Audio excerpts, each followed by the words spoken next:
Property है हमारी सबसे पहले ये कंटिन्यू थी हमारी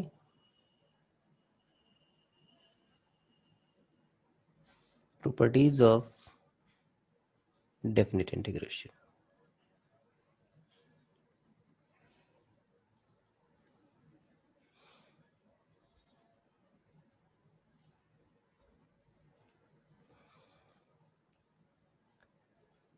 डेफिनेट इंटीग्रेशन की क्या क्या प्रॉपर्टीज हैं, उसमें तीन प्रॉपर्टी हमने कर ली थी। एक चेंज ऑफ वेरिएबल, दूसरा चेंज ऑफ लिमिट, थर्ड हमने की थी जो पीस वाइज और मॉडुलस फंक्शन के लिए यूज करते हैं। ये पहली प्रॉपर्टी आपके पास आने जा रही है जो आपको क्वेश्चन सॉल्व करके देगी। प्रॉपर्टी क्या है? a to b fx dx।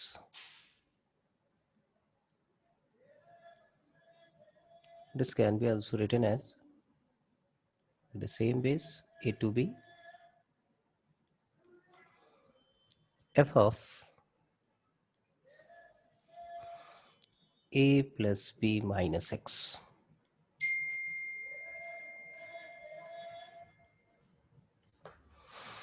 तो सबसे पहली बात आती है कि ये इसके इक्वल कैसे हो गया। तो पहले इसकी प्रूविंग कर लेते हैं। हमने इस वाले पार्ट को ले लिया ऐसे। पहली तीन प्रॉपर्टी कौन सी थी सर? कल क्लास में थे, कल वाला वीडियो मिला था कि नहीं?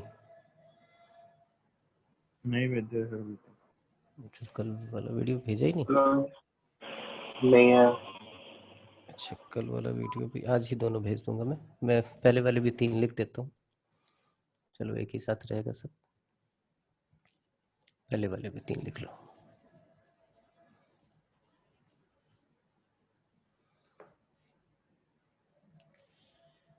फर्स्ट थी हमारी a to b fx dx।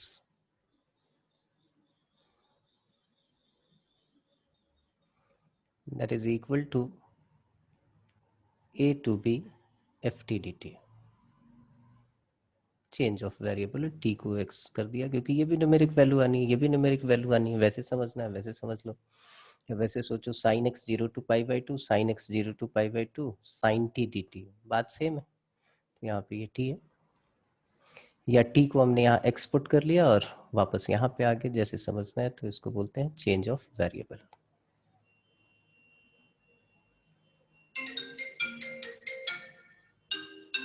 Change of variable.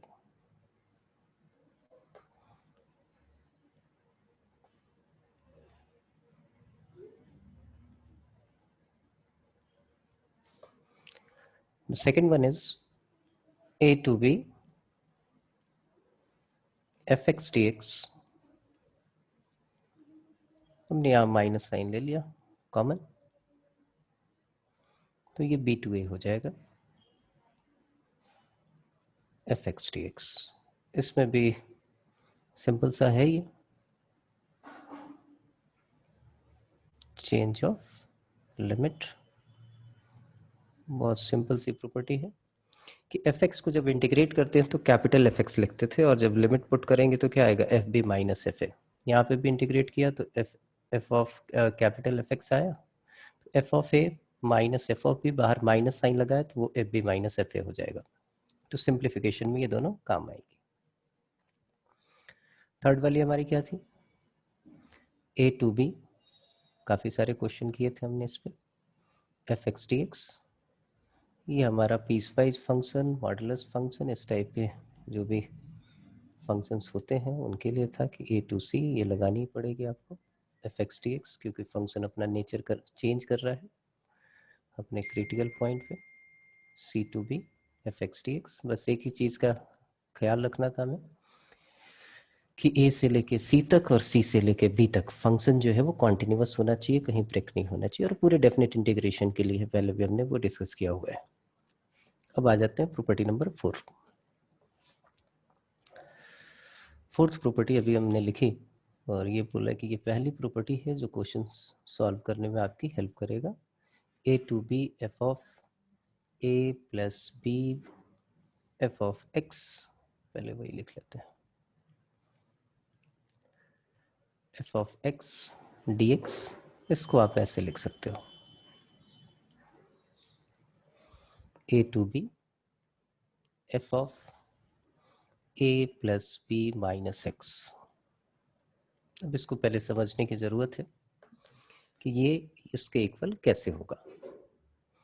पहले हम डेरिवेशन करते हैं और ये हम अलजेब्रा यूज़ कर लेते हैं। तो हमने इस वाले पार्ट में टी पुट कर लिया, किसको, a plus b minus x. इसी को टी क्यों पुट किया, क्योंकि हम एफ एक्स की टर्म में लाना है, बाद में चेंज ऑफ वेरिएबल कर लेंगे, तो इस पूरे को टी लेते हैं, यही हमें डिस्टर्ब कर रहा है, बाकी लिमिट तो सेम ही है। तो यहाँ से हमने जब ये किया तो ये आ गया d t is equal to minus d x, या d t by d x is equal to -1, या फिर हमने लिख लिया d x is equal to minus d t. अब आपको डेफिनेट में क्या सिखाया गया कि जैसे आप पुटिंग करोगे वैसे आप वो चेंज कर लो लिमिट। तो when x is equal to a, x की वैल्यू a होगी तो t क्या हो जाएगा हमारा, देखो x की जगह a पुट किया, a और a कट गया तो t की वैल्यू आ जाएगी b। And when x is equal to b, t हमारा क्या हो जाएगा, तो t is equal to a, यहाँ b पुट करेंगे, minus b plus b cancel, तो ये आ जाएगा। अब देखिए इसको आपने ऐसे लिखा a to b f of t, sorry b to a, limit तो चेंज हो गई, ये आ गया आपके पास b to a f of t, और माइनस टी टी था, ये माइनस साइन बाहर कर दिया। अब देखिए पीछे वाले रिजल्ट कैसे कैसे यूज हो रहे हैं। Change of limit, b to a था, माइनस साइन लगाएंगे तो a टू b हो जाएगा, और बाहर वाला माइनस क्या हो जाएगा, प्लस हो जाएगा, और ये एफ टी डी टी आ गया, राइट। अब उसके बाद से आपने बोला सर चेंज ऑफ वेरिएबल कर दो, बोला था ना कि वो खोटा सिक्का है लेकिन बड़े काम का है, ये देखिए फर्स्ट स्टेप्स आ गए, तो आप लिख सकते हो, अब तो कोई दिक्कत रही नहीं। अब ज्योमेट्रिकली इसकी क्या मीनिंग है, बेसिकली ये हो क्या रहा है, ये कैसे, आप देखा जाए अगर एक्स एक्सिस के ऊपर है तो एरिया ही है, और एक्स एक्सिस के ऊपर नीचे है तो एल्जेब्रिक सम है, ये दोनों इक्वल कैसे हो रहे हैं। तो एक छोटा सा काम करते हैं, एक वो ले लेते हैं ग्राफ, सपोज करो 1 2 3, ट्रांसफॉर्मेशन देखते हैं क्या हो रहा है। E raise to the power x d x को इसने बोला कि आप ऐसे लिख सकते हो 1 2 3 e raise to the power 4 minus x, यही होगा ना, 1 प्लस 3 ए प्लस बी हो गया 4, 4 माइनस एक्स से आपने उसको रिप्लेस कर दिया। तो मैं बोलता हूँ कि एक बार ग्राफ बना के देखते हैं बेसिकली हो क्या रहा है। ये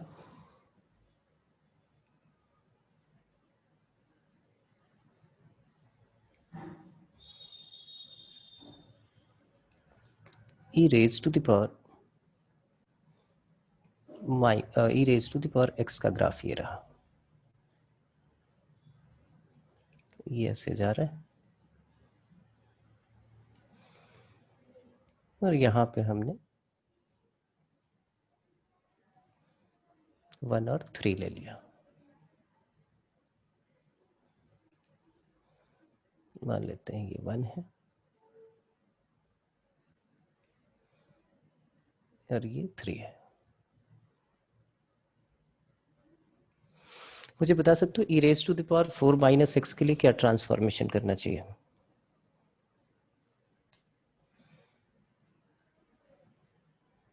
फोर यूनिट्स लेफ्ट कर देंगे।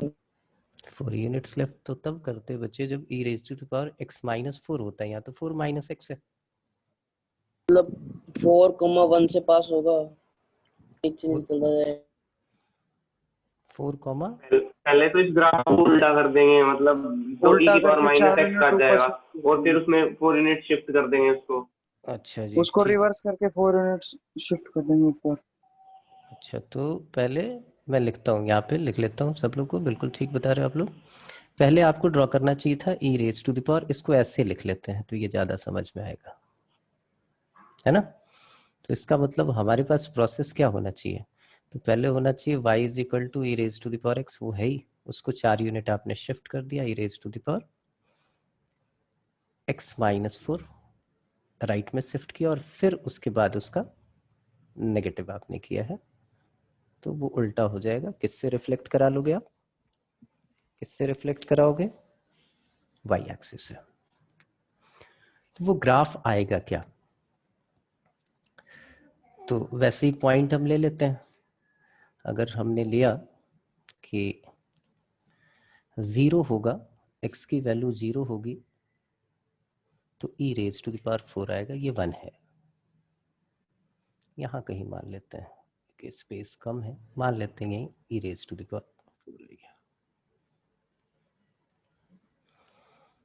एट 1 उसकी वैल्यू क्या आ जाएगी? e³। वो कम आ रहा है और थोड़ा सा यहाँ कहीं मान लेते हैं e³। एट 2 इसकी वैल्यू क्या आ जाएगी?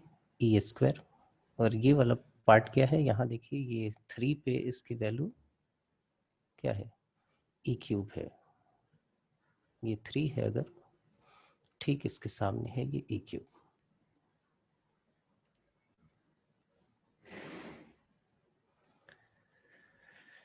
तो ये e4 से ऐसे चलेगा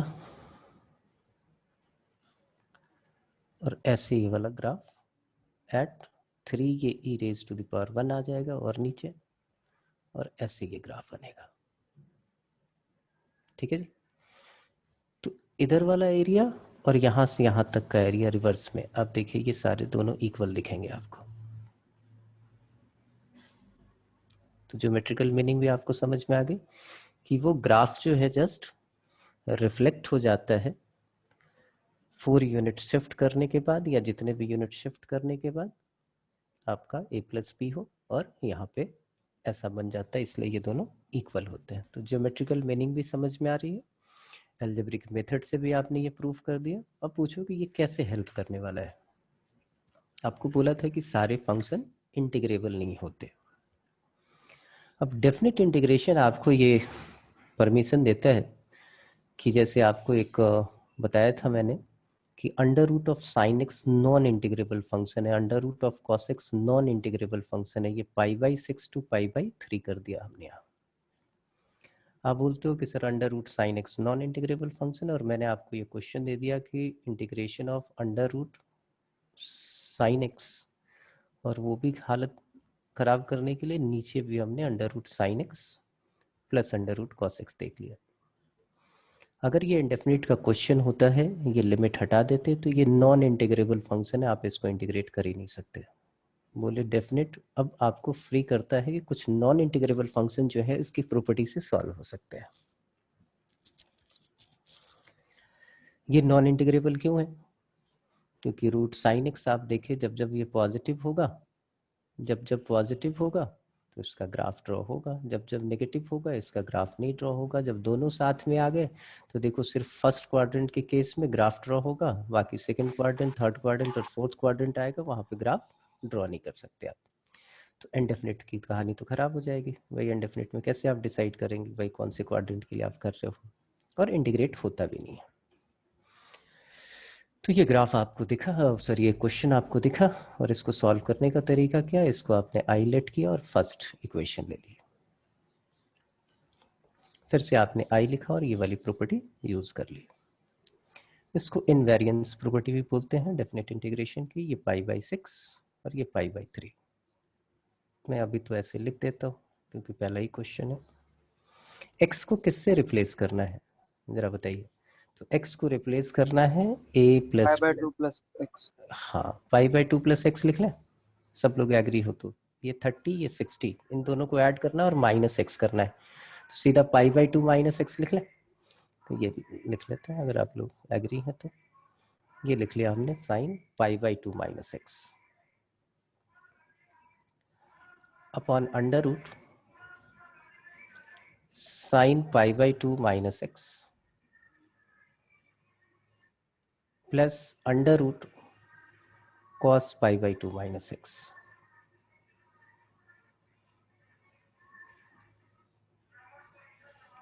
और ये हो जाएगा फाइनली आपके पास π/6 to π/3 √cos x divided by √ sine x sorry cos x plus under root sine x, ये हमारा सेकंड आ गया। अब भाई दो बातें और, क्योंकि ये मिसकॉन्सेप्शन आया था, ये मैं जरा लिख दूं, किसी के दिमाग में अगर ये चल रहा हो तो ये चीज खत्म हो जाए।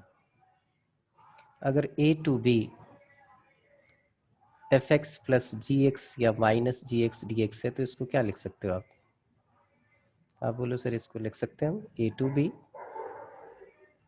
F x d x and plus minus a to b g x d x. तो लिमिट सेम हो तो दोनों ऐड हो सकते हैं, यहाँ पे आ सकते हैं, कोई दिक्कत नहीं। ये चीज़ क्लियर है? अच्छा, लेकिन अगर ऐसी सिचुएशन आ जाए a to b f x into g x लिखा हो, तो ये तो पता है आपको कि ऐसे नहीं लिख सकते आप। a to b f x d x into a to b g x d x, ठीक है जी। तीसरा, अगर लिखा हो a to b f x upon g x d x, इसको भी आप नहीं लिख सकते कि आप बोलो कि सर ऊपर वाले को अलग इंटीग्रेट कर लेते हैं और नीचे वाले को अलग इंटीग्रेट कर लेते हैं, ऐसा कुछ नहीं होता। A to b g x d x नहीं लिख सकते, तो ये मिस्टेक नहीं करनी है आपको। अब यहाँ देखिए लिमिट सेम है, दोनों को हमने ऐड कर दिया। किसको किसको ऐड कर दिया? फर्स्ट एंड सेकंड को। फर्स्ट प्लस सेकंड, तो लेफ्ट हैंड साइड में हमारे पास क्या आ गया? That is 2i। और लिमिट सेम है तो एक ही लिमिट के अंदर दोनों को लिख लेते हैं, π/6 टू π/3। ये वाला हमने पार्ट यूज किया है। डिनोमिनेटर देखिए सेम है, तो ऊपर भी क्या आ जाएगा? Under root sine x plus cos x, under root sine x plus under root cos x, and denominator में भी वही आ गया आपके पास, under root of sine x plus under root of cos x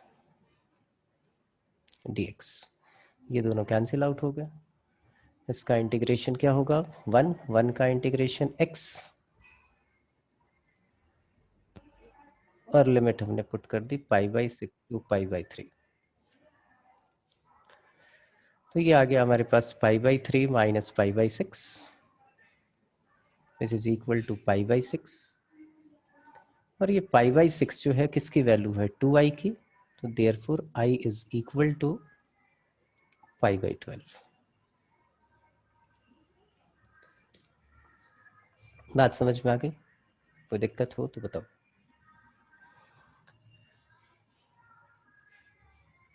clear है सबको?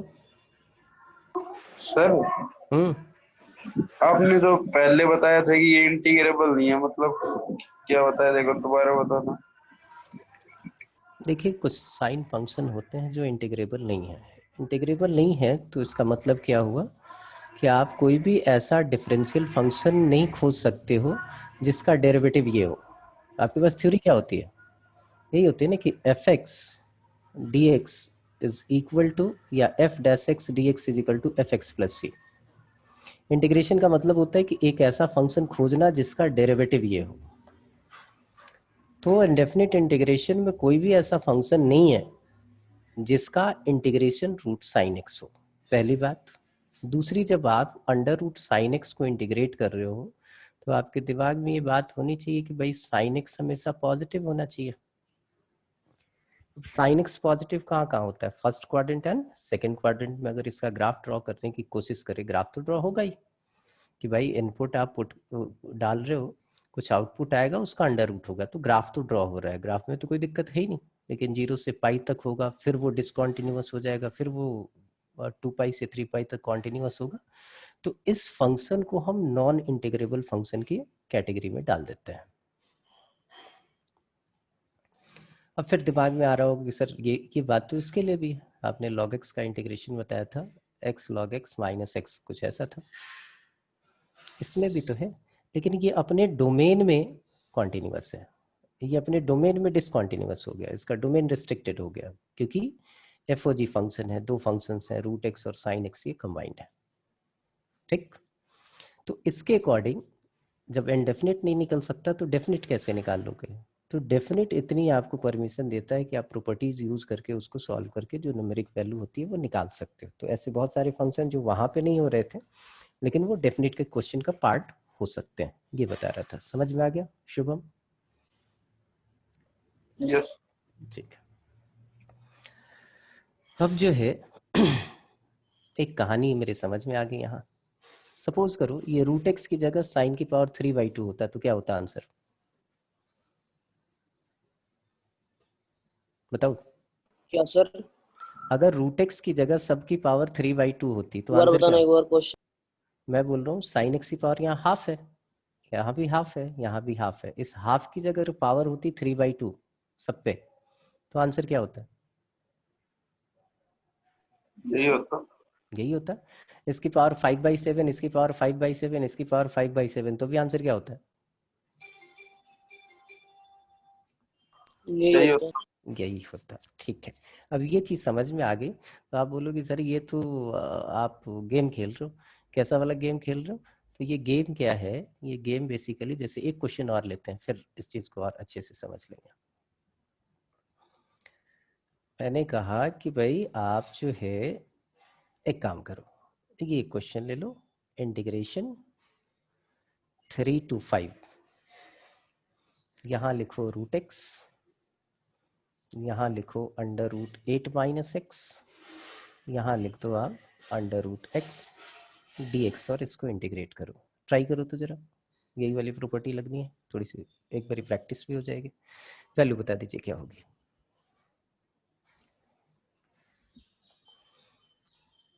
Integration 3 to 5 root x divided by √8 - x plus root x.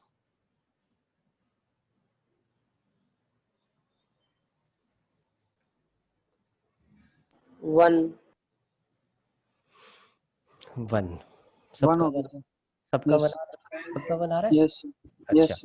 अब जरा इस गेम को समझते हैं भाई, ये गेम है क्या, मैं कर क्या रहा हूँ? मैं ये गेम कर रहा हूँ कि बेसिकली ये क्या है, इंटीग्रेशन, ये है a to b।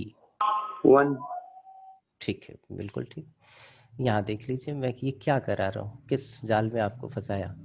ये आपके पास है fx, राइट, √fx या fx⁻n, कुछ भी लिख लो वो सब चलेगा, बाद में n ही कर देते हैं। अगर यहाँ रूट एक्स की जगह पावर 3/7 होता तो भी यही होता ना, कोई दिक्कत तो नहीं थी।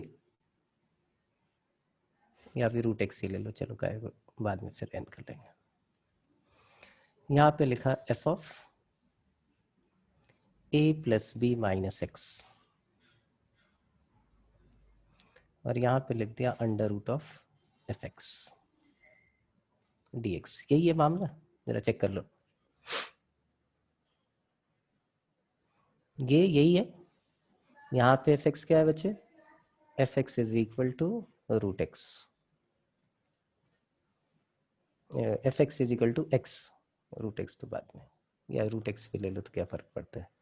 ये हटा दो, ये हटा दो, पावर का झंझट ही खत्म हो जाए। ये गया, अब fx से लिख लो, कोई फर्क नहीं पड़ता। हमने यहाँ ऊपर fx लिख लिया, यहाँ पे f of a plus b minus x लिख लिया, और यहाँ हमने f ऑफ x लिख लिया। ठीक है सब लोग? आप बोलो सर जब भी ऐड होगा तो ये हो जाएगा a plus b minus x, ये x में कन्वर्ट हो जाएगा, ये प्लस बी माइनस एक्स में कन्वर्ट हो जाएगा, दोनों कैंसिल आउट होंगे, 1 होगा, b माइनस ए आएगा, तो ओरल हम आंसर बता सकते हैं। तो answer is b minus a/2। Game खत्म।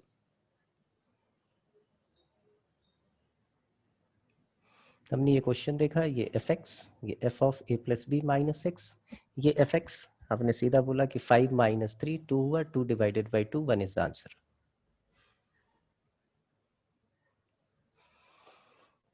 ठीक है, कोई दिक्कत तो बताओ।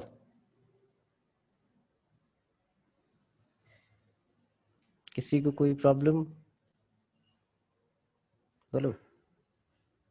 विनीत, सिद्धार्थ, दिवाकर, शुभम, शांतनु, नवनीत, मोहित, इशिता। No sir. ठीक है, चलिए, तो ये चीज़ एक याद रखनी है। अब ये प्रॉपर्टी हो गई, तो एक प्रॉपर्टी हम करने वाले हैं जिससे आपके बोर्ड एग्जाम के 90% क्वेश्चन सॉल्व होते हैं। अब जिसका 90% एरिया पे कब्जा हो उसको क्या बोलोगे? तो किंग ही होगा वहाँ का। Kings rule. हाँ, तो उसको हम किंग प्रॉपर्टी कहते हैं, वो हमारा किंग प्रॉपर्टी होगा। और किंग प्रॉपर्टी क्या है? कुछ नहीं है। किंग प्रॉपर्टी इसी राजघराने का है। जरा ध्यान से देखिए, अगर इस प्रॉपर्टी में हम ए टू बी की जगह 0 टू ए कर देते, इसी का पार्टिकुलर केस होगा कि लोअर लिमिट आपने क्या कर दी? 0, अपर लिमिट आपने ए कर दी। तो 0 प्लस ए क्या होता है? ए होता है। ए माइनस, उसको क्या लिखते हैं आप? ए माइनस एक्स, ये लिखते हैं ना। तो इस प्रॉपर्टी को हम बोलते हैं, that property is called the king property. अब किंग प्रॉपर्टी क्या है? तो ये हम लिख लेते हैं प्रॉपर्टी नंबर 5। पर मोस्टली क्वेश्चन इससे सॉल्व होंगे। ये क्या है? 0 to a f x d x, that is equal to 0 to a f of a minus x dx, and this property is called king property.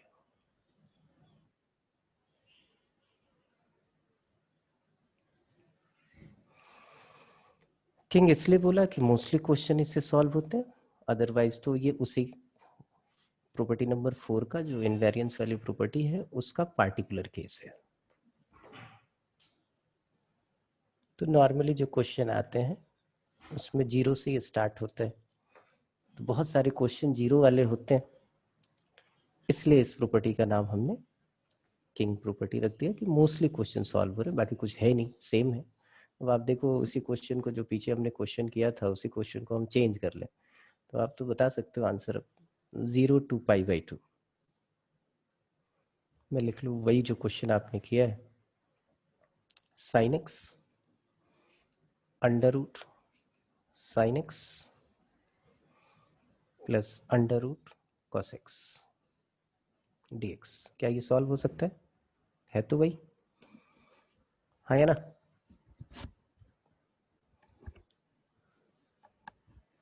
ये है तो वही, यही वाला काम है। बस a 0 हो गया, b 0 हो गया, तो आप सीधा बोल सकते हो pi by 2 minus 0 upon 2 pi by 4 is answer. कोई दिक्कत? बोलो। No sir. ये सेम प्रॉपर्टी हो गई।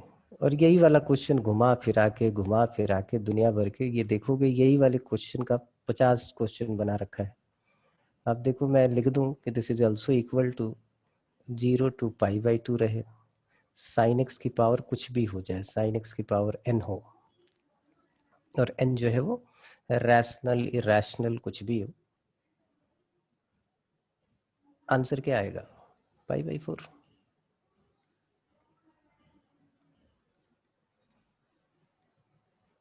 दिक्कत? ऐसे घुमा दें इसको, लिख दे 0 से pi by 2 d x upon 1 plus tan x raise to the power n या cot x raise to the power n।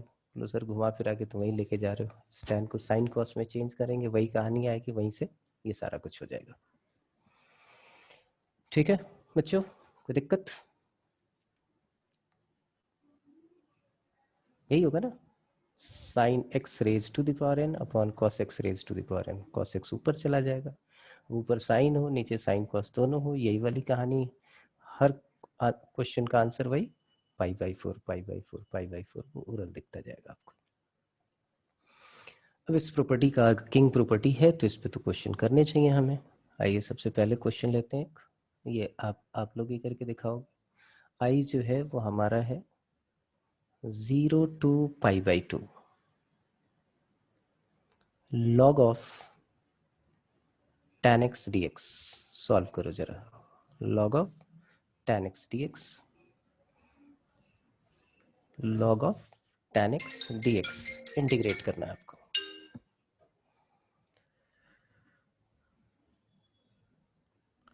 log of tan x dx integrate करना है।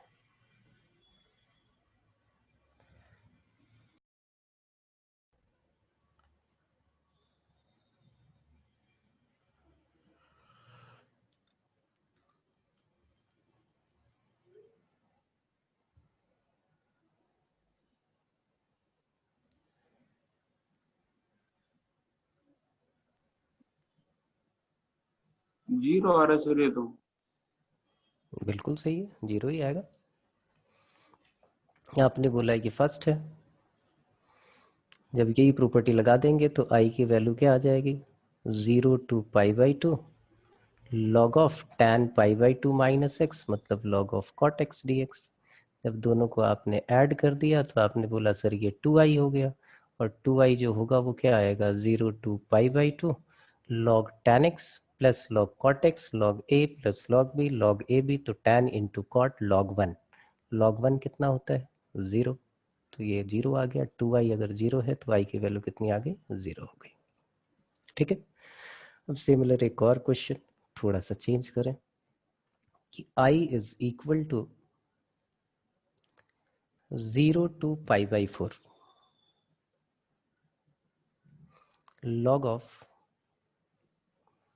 1 प्लस tan x dx, इसको इंटीग्रेट करने का है। ये क्या आएगा,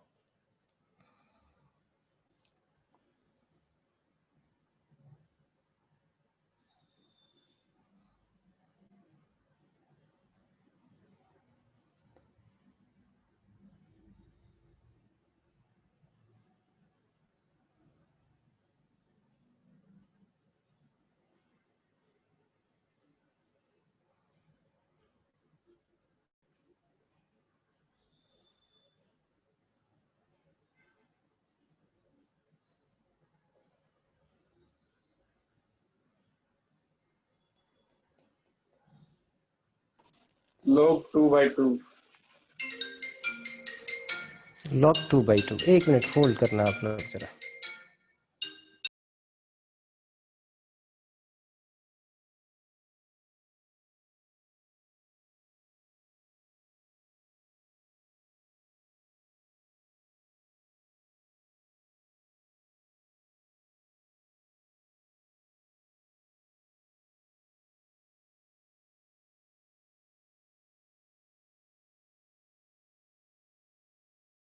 हाँ, log of 1 plus tan x, ये ट्राई कीजिए।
आया किसी का answer? log of 2 divided by 2. log of 2 divided by 2। अच्छा मैं लिखूं? आंसर तो सर इनफाइनाइट आना चाहिए। इनफाइनाइट आना चाहिए, क्यों भाई? ग्राफ बनाएंगे तो ग्राफ बनाएगा, 0 से 5/4 तक जा रहा है, तो 1 + tan x की मिनिमम वैल्यू क्या हो गई? 1 हो गई, हाँ है ना? तो ग्राफ स्टार्ट होगा आपका 0 पे 0। ऊपर आपने 0 से π/2 कर रखी है। यहाँ 5/4 है मेरे गुरु, तो क्वेश्चन में और यहाँ ये जो है 0 से लेके π/2 तक है, ठीक है। एट π/2 ये इन्फिनिटी, और लॉग इन्फिनिटी कितना होता है? इन्फिनिटी होता है। तो भाई ग्राफिकली तो ये सॉल्व होना नहीं है, ये इनडेफिनिट इंटीग्रेशन से सॉल्व होना नहीं है, इसलिए तो बोला डेफिनेट आपको हेल्प करेगा। तो बहुत बारी क्या होता है कि बहुत छोटा सा अगर बाईपास होता है तो हम क्या करते हैं, उसकी लिमिटिंग वैल्यू ले लेते हैं। जैसे आपके पास आया कि 5.000000002394 कुछ ऐसा हो, तो आप उसको राउंड ऑफ करके 5 लिखते हो ना, उसके लिए सब लोग एग्री हो गए। आप पूछा जाए, अगर आपको यही क्वेश्चन दिया जाए कि find the area bounded by log tan x between 0 to π/2, तो आप वो इन्फिनिटी लेके आओगे। ये चीज समझ में आ रही है कि डेफिनेट इंटीग्रेशन और एरिया में डिफरेंस है बच्चे। एरिया तब तक नहीं निकाल सकते जब तक वो बाउंड ना हो। कुछ स्पेशल केसेस में हम एक राउंड ऑफ वैल्यू ले लेते हैं, ठीक है। तो आप एरिया को इसके साथ मिक्स मत करो। जैस्पर, समझ में आई मेरी बात? Yes sir. हाँ, उसको इसके साथ मिक्स करोगे तो बेटा सारा जो है वो वैसी वाली कहानी हो जाएगी कि सब गड़बड़ हो गया। अभी तक तो हम ये नहीं सोच रहे, आगे चल के ये भी सोचेंगे कि यही प्रॉपर्टी क्यों लगाई, कुछ और क्यों नहीं लगा रहे। भाई हमें कैसे पता चलेगा कि ये प्रॉपर्टी लगेगी, तो हम सोचेंगे आगे, कुछ और आने दीजिए, क्योंकि इससे पहले वाली कोई भी प्रॉपर्टी जो है वो इसको कॉन्ट्राडिक्ट नहीं करती। सर वो वाला क्यों नहीं लगाया, वो वाला क्यों नहीं लगाया, तो यहाँ पे आप कुछ भी लगा सकते हो। तो आपके पास अभी एक ही है हथियार, उसी हथियार को आप यूज कर रहे हो, तो π/4 - x कर दिया। अब आपके पास पता है कि ये 0 to π/4 शुभ हमने निकाला है। क्या शुभ हम इसको ऐसे लिख दो, log ऑफ, इसको ऐसे लिख दें, log ऑफ 1 + tan π/4 - x क्या होता है? 1 - tan x divided by 1 + tan x, यही था। और इसको थोड़ा सा उसने और सिंप्लीफाई कर लिया और बोला कि सर इसकी वैल्यू आ गई आपके पास 0 to π/4, ये 1 + tan x 1 - tan x, मतलब log 2 अपॉन 1 + tan x। अब आपकी मर्जी है कि इसको आप log 2 - log 1 + tan x लिख दे और उसको i लिख के इधर ले आए, या दोनों को ऐड कर दे, सीधी कहानी है। तो दोनों को ऐड करेंगे तो 2i = क्या आ जाएगा, 0 to π/4, और यहाँ से ये क्या होगा, log 2 × 1 + tan x × 1 + tan x, तो log 2 बच जाएगा आपके पास। log 2 बच जाएगा, log 2 को आपने बाहर निकाल लिया, 1 बचा, 1 की इंटीग्रेशन क्या हो गई, x हो गई। लिमिट पुट किया आपने 0 to π/4, 0 to π/4 पुट कर दिया, तो 2i की वैल्यू आ गई π/4 log 2, ठीक है। और इसका मतलब है कि इंटीग्रेशन करना भूल गए शुभम, ठीक है। π/8 log 2, ठीक है शुभम। यस हाँ, इंटीग्रेशन नहीं किया, तो जल्दीबाजी में इस चीज़ का ख्याल रखोगे, ऐसा ना हो कि इंटीग्रेशन करना ही आप भूल जाओ। अच्छा, अब दिमाग में एक बात आती है, इसकी मीनिंग मेरे को कोई बता रहा है कि ज्योमेट्रिकल मीनिंग क्या होती है कि f ऑफ a - x अगर fx के इक्वल हो जाए तो इसका क्या मतलब होता है?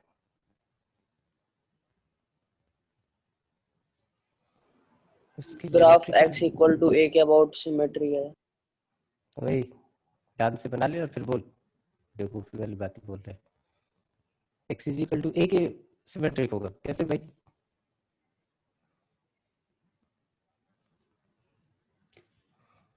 अगर a के सिमेट्रिक होगा तो f ऑफ a -1 और f ऑफ a + 1 इक्वल होगा, तब होगा ना। चेक कर किसके सिमेट्रिक है।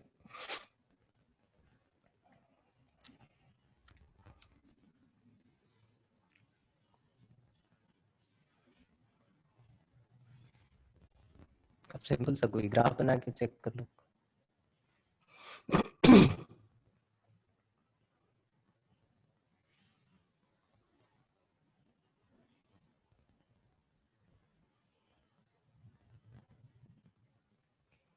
जसपर किसके सिमेट्रिक?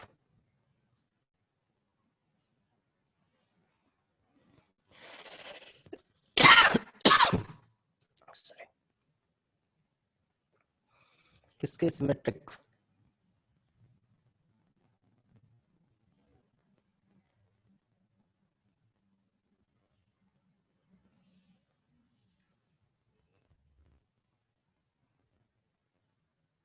x = a/2।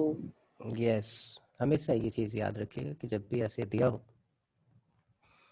अगर कहीं पे लिखा हो कि f of a - x is equal to f of b + x, क्योंकि x कैंसिल होना चाहिए, तो आप क्या करो, सिमेट्री किसके लॉन्ग होगी, दोनों को ऐड कर दो। ऐड किया तो क्या आ गया, a + b, उसको 2 से डिवाइड कर दो। x = a + b/2 के सिमेट्रिक होगा वो ग्राफ। तो इसका मतलब क्या है कि this implies fx is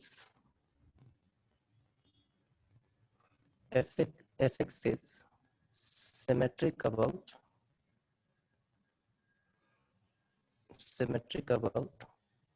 x = a/2। ये हो गया। अब इस कंडीशन के साथ हम चल रहे हैं, आपसे पूछा जाए then 0 to a x into fx dx, क्या मैं इसको a/2 0 to a fx dx लिख सकता हूं या नहीं?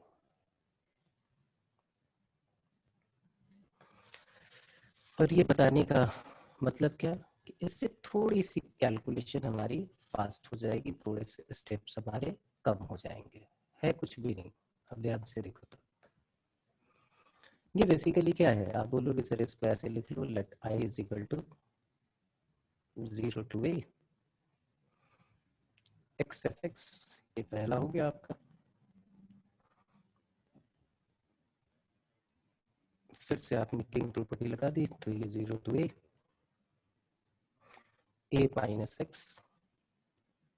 f of a - x dx लिख दिया आपने, और ये गिवन है कि a - x fx के इक्वल है, तो 0 to a - x fx dx आ गया। ये सेकंड प्रॉपर्टी है, दोनों को जब ऐड करेंगे तो देखिए -x fx और +x fx कैंसिल, तो ये आ जाएगा हमारे पास 2y is equal to a 0 to π/2 fx dx। तो ये सीधा हमारे पास आ जाएगा i is equal to a/2 0 to π/2 fx dx। कोई प्रॉब्लम?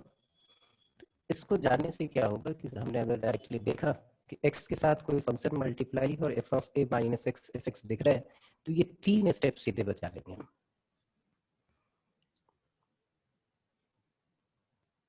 बात समझ में आ रही? तो ये चीजें याद रखनी, नहीं तो ये 3 स्टेप आप करना होगा, लग तो 3 प्रॉपर्टी ही रही है। एक और देखो, इसको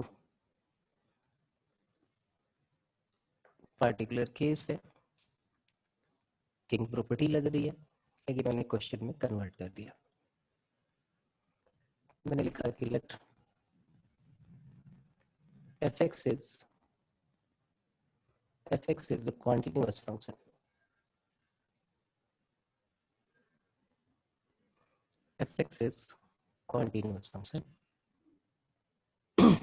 such that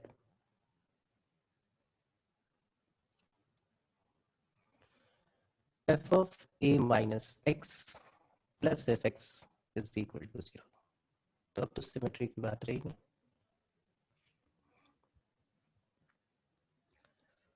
for all x belongs to 0 to a.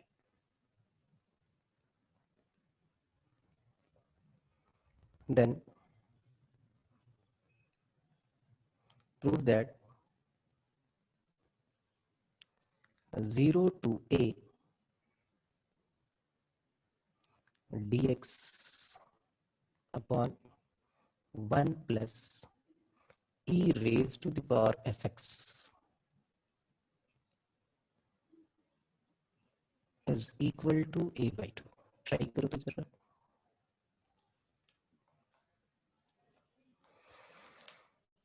Try कीजिए इसको।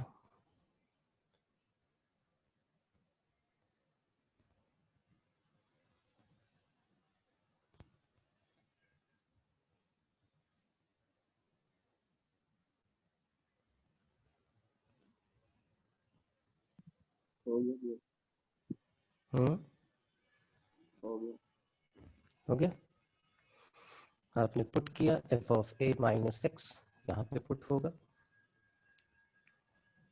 इसके कुछ फायदे हो जाएंगे कि भाई रिजल्ट आएगा तो हमें याद रहेगा। हाँ, ये हमारा 0 to a dx है, इसको फर्स्ट मान लेते हैं 1 plus e raised to the power of x dx, ये हमारा फर्स्ट हो गया। i इज इक्वल टू अपने 0 to a ले लिया, ये किंग प्रॉपर्टी लगाई तो 1 plus e raised to the power f of a minus x, f of a minus x बोले तो माइनस ऑफ एफ एक्स, तो 1 plus e raised to the power minus of f x आ जाएगा। और minus of f x आ गया तो इसको आपने लिख दिया 0 to a e raised to the power f x ऊपर चला जाएगा, नीचे एलसीएम ले लेते हैं, नीचे 1 plus e raised to the power f x बच जाएगा आपके पास dx। ये हमारे पास सेकंड इक्वेशन होगी, दोनों को हमने ऐड कर दिया, ये हमारे पास 2y हो जाएगा। और ऐड करें तो देखो डिनोमिनेटर सेम, ऊपर 1 plus e f x ये कैंसिल आउट हो जाएगा तो ये dx हो जाएगा। लिमिट बाई 0 to a, तो फाइनली a आया तो i की वैल्यू क्या आ जाएगी, that is equal to a by 2। अब ये चीजें दिखने लगेंगी आपको, ये सब करने का ये फायदा है कि ये चीजें दिखने लगेंगी। जैसे मैं यहाँ पे लिख दूँ 0 to 2 pi dx upon 1 plus e raised to the power sin x। आपसे पूछूं कि इसकी वैल्यू क्या होगी, तो आपने देखा अच्छा sin 2 pi minus x minus sine x, तो दोनों का सम जो होगा वो क्या होगा, 0 होगा। अच्छा 0 होगा, ये ऐसे लिखा होगा, ये एफ एक्स है आपके पास, ये 0 to a है, ये पूरा a है, तो वैल्यू क्या आ जाएगी आपके पास, just 2 pi divided by 2 that is equal to pi। Sir एक बार रिपीट कर दो। भाई एफ एक्स क्या है, यहाँ साइन एक्स है, तो मैंने एफ एक्स लिख दिया, ये रहा f x is equal to sine x. फिर आपको क्या निकालना है, इस पूरे को आप क्या मान रहे हो, ए मान रहे हो ना। अच्छा तो F of a minus x निकाल रहे हो, तो F of a minus x मतलब 2 pi minus x, 2 pi minus x क्या होगा, fourth quadrant minus sine x. कोई दिक्कत, इन दोनों को आपने ऐड किया तो क्या होगा, f x plus f of 2 pi minus x that is equal to 0। इस वाली कंडीशन को सेटिस्फाई कर रहा है, तो आंसर क्या होगा, दैट इज a by 2, तो 2 pi divided by 2, 2 pi divided by 2 that is equal to pi। ठीक है बच्चों, यस सर। ठीक। अच्छा एक और ले लेते हैं,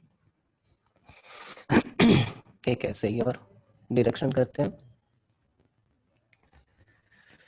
कि इफ सेम स्टेटमेंट है f of a minus x is equal to minus f x, या इन दोनों का सम 0, जो भी लिखना है।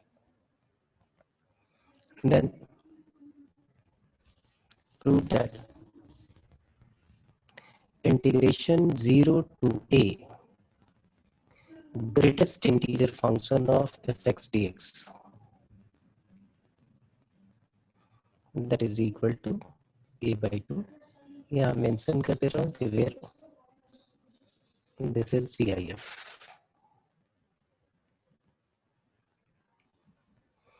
ये हमारा GIF होगा।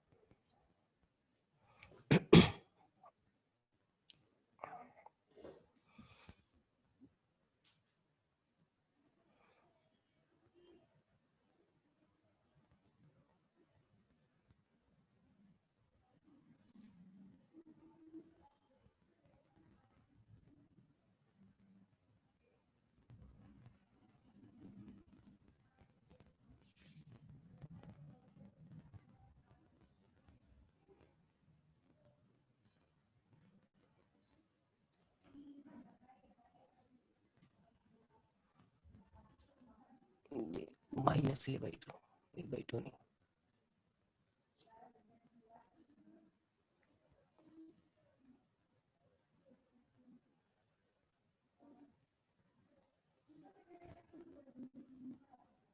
हो गया सर। हो गया, ठीक है। ये भी वही था, आपने बोला ऐसे लिख लो, i is equal to 0 to a fx का ग्रेटेस्ट इंटीजर फंक्शन dx, ये हमारा फर्स्ट हो गया। सेकंड वाला आपने निकाला, सेकंड वाला आपने बोला कि i is equal to 0 to a, ये f of a minus x का ग्रेटेस्ट इंटीजर फंक्शन, इसको आपने बोला कि सर प्रॉपर्टी गिवन है तो 0 to a minus of f x लिखता हूँ dx, और ये तो आपने पढ़ ही रखा है कि x plus greatest integer function of minus x that is equal to -1। याद है सबको? फंक्शन की सबसे ज्यादा जरूरत यही पड़ने वाली है, वहां जितने आपने चीजें सीखी थी सबसे ज्यादा यही काम आएगा। और इसको ऐसे भी बोल सकते हैं, x की जगह कोई फंक्शन भी हो जाए, आउटपुट तो इंटीजर ही आना है, और माइनस एफ एक्स हो तो आप उसको क्या लिख लोगे, -1। जब इन दोनों को ऐड करेंगे आप तो 2i is equal to 0 to a greatest integer function of f x plus greatest integer of minus f x that is equal to -1, minus dx आ गया। ये आपके पास क्या आ जाएगा, that is 2i is equal to minus sine बाहर, integration x to a minus 0 and finally i is equal to -a/2। अब आपके पास कभी ये क्वेश्चन आ जाए तो आपको कितना टाइम लगने वाला है, जरा ये बताइए। लिखा हो 0 to i greatest integer function of sine x, 0 to 2 pi, sorry, greatest integer function of sine x, पूछिए इसकी वैल्यू क्या होगी, बताओ। -π। -π सीधा लिख दोगे।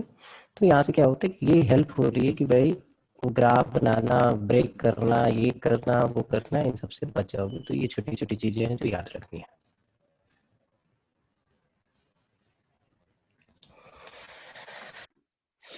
चले आगे।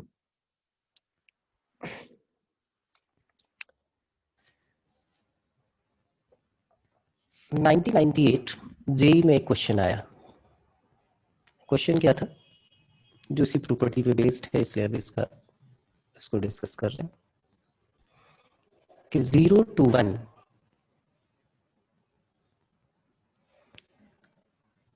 cot इनवर्स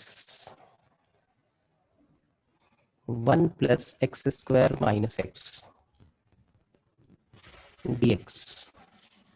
पहले तो उसने बोला कि prove that this is equal to 2 times of 0 to 1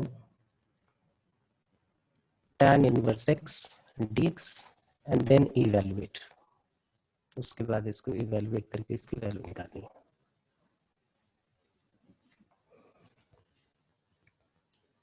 nineteen 98 कब का, तो वही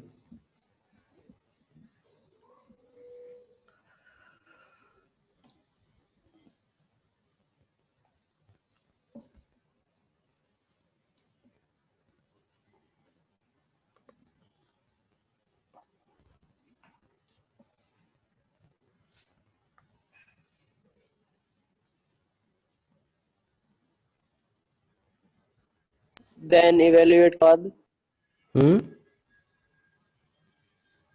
क्या करो? इवेल्युएट के बाद सर इवेलुएट करना है इसको, किसको इवेलुएट करना है? इसी को evaluate 2 times of 0 to 1 tan inverse x dx। भाई इसकी वैल्यू क्या आएगी? पहले तो ये प्रूव करना है कि दोनों इक्वल है, और फिर evaluate this integral.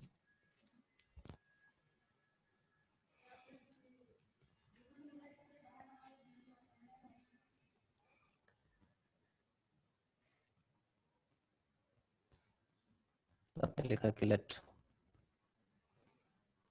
I is equal to 0 to 1 cot inverse 1 plus x square minus x dx।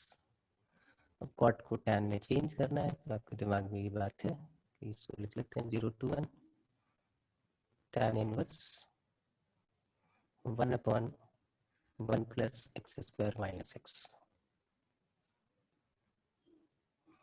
इसको लिख लेते हैं 0 to 1 tan इनवर्स, नीचे वाला आ जाएगा हमारे पास 1 प्लस एक्स कॉमन ले लिया तो x माइनस 1, ऊपर हम x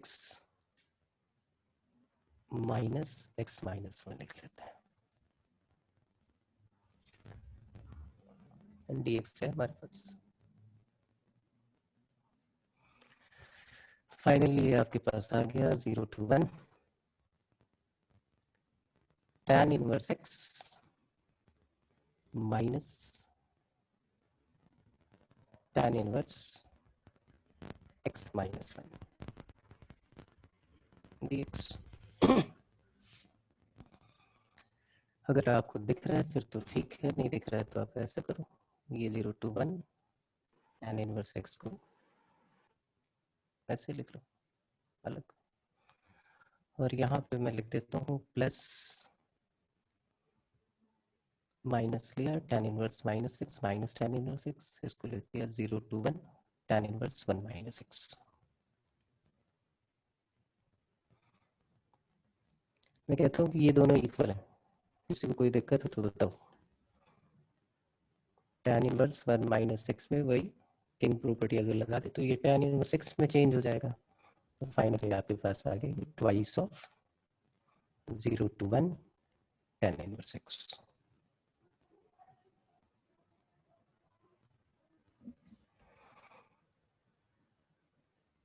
ठीक है जी, कोई दिक्कत?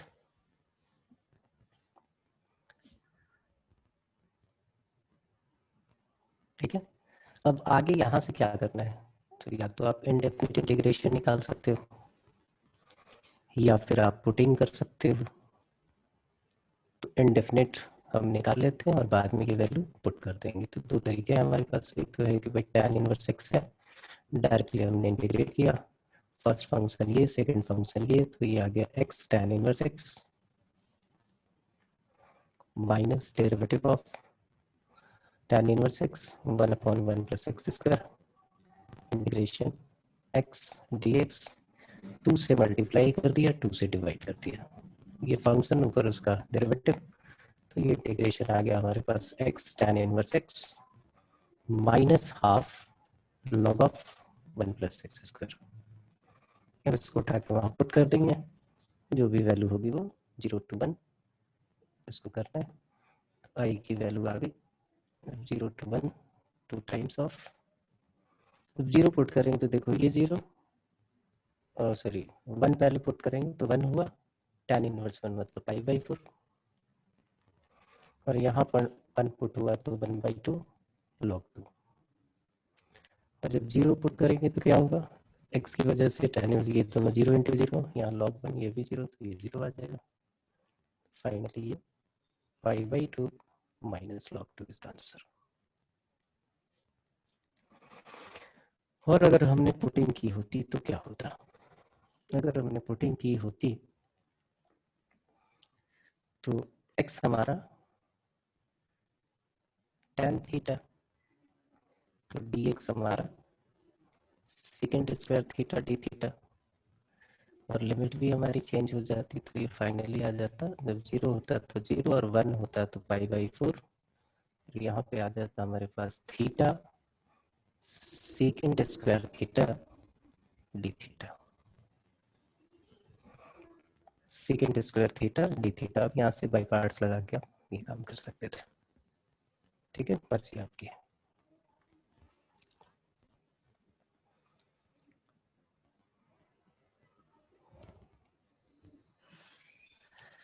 चलिए एक क्वेश्चन और ले लेते हैं, फिर कल देखेंगे। असाइनमेंट साथ के साथ करते रहो, नहीं तो सिर्फ ये पढ़ने से कुछ नहीं होगा। 0 to 4 x into x minus 1 into x minus 2 into x minus 3 into x minus 4 dx। इसकी वैल्यू निकालनी है, क्या होगी? आप बोलो सिंपल है, मल्टीप्लाई कर लो अलजेब्रिक फंक्शन, इंटीग्रेट करो, 0 से 4 पुट कर दो। मैं बोलता हूँ कि देखो ये i है, ये 0 to 4 हो गया, तो मेकिंग प्रॉपर्टी लगा दी, तो x की जगह क्या आएगा 4 minus x, यहाँ 4 minus x, तो ये हो जाएगा 3 minus x, ये क्या हो जाएगा 2 minus x, यहाँ 4 minus x, तो 1 minus x। ठीक है, और यहाँ क्या आ जाएगा 4 minus x मतलब minus x। ठीक है बच्चों, तो दिक्कत है तो बताओ, बोले इसका क्या फायदा? तो माइनस साइन अगर कॉमन ले लें, यहाँ से भी माइनस, यहाँ से भी माइनस, यहाँ से भी माइनस, यहाँ से भी माइनस, यहाँ से भी माइनस, तो 5 माइनस कॉमन हुआ तो माइनस ही रह गया। और बाकी ये टर्म क्या आ जाएगी x, x minus 1, x minus 2, x minus 3, x minus 4। इसका मतलब उसको लिख सकते हो माइनस ऑफ i। ये दोनों आके ऐड हो गया 2i that is equal to 0, तो i की वैल्यू क्या हो गई 0 हो गई। ठीक है, तो चलो, तो कल इसको और आगे प्रोसीड करेंगे।